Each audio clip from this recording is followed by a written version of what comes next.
Bonjour, je suis avec Patrick Le Fur, conseiller régional de Bretagne et responsable départemental du Rassemblement national dans le Finistère. Car effectivement, nous sommes dans le Finistère, à Arzano, devant l'ancienne gendarmerie qui est juste derrière nous. Cette gendarmerie, elle a fermé le 1er août, il y a quelques semaines. Évidemment, l'État se désengage dans nos campagnes, abandonne les populations de plus en plus, ferme des gendarmeries. Mais cette gendarmerie ne va pas rester longtemps vide. En effet, nous venons d'apprendre que le préfet du Finistère a décidé d'installer ici, dans quelques jours, des dizaines d'immigrés clandestins. Oui, je dis bien des dizaines d'immigrés clandestins. Ce ne seront même pas des demandeurs d'asile. Ce ne sont pas des mineurs isolés accompagnés, vous savez, ces faux mineurs qui permettent aux clandestins de se faire régulariser. Non, ce sont des immigrés clandestins. Et ici, on va faire des travaux, bien évidemment, pour les accueillir. Parce que les gendarmes, eux, pouvaient se satisfaire de ces logements, mais pour les immigrés clandestins, il faut refaire les peintures, il faut refaire l'ameublement, etc.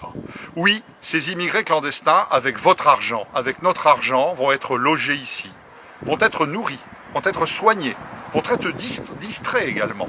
Des bus vont venir tous les matins vers 9h, 10h pour aller les emmener au bord de la mer, au Mont-Saint-Michel, à Disneyland. Bref, ils vont bénéficier d'avantages que n'ont plus les Bretons et les Français qui vivent sur ces territoires.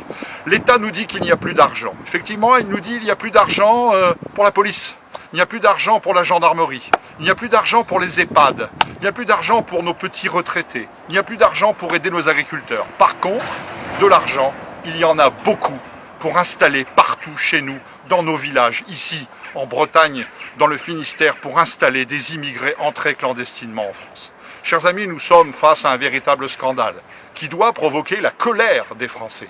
La colère parce que c'est une injustice sociale de privilégier des étrangers entrés irrégulièrement en France à ses propres compatriotes. C'est l'État qui fait cela, dans un silence absolu, dans un silence absolu de la classe politique, voire même avec une complicité de cette classe politique. Seul le Rassemblement national de Marine Le Pen combat cette folle politique d'imposer dans nos villages des immigrés. Alors on nous dit, ce seront uniquement des jeunes hommes. Tiens, des jeunes hommes.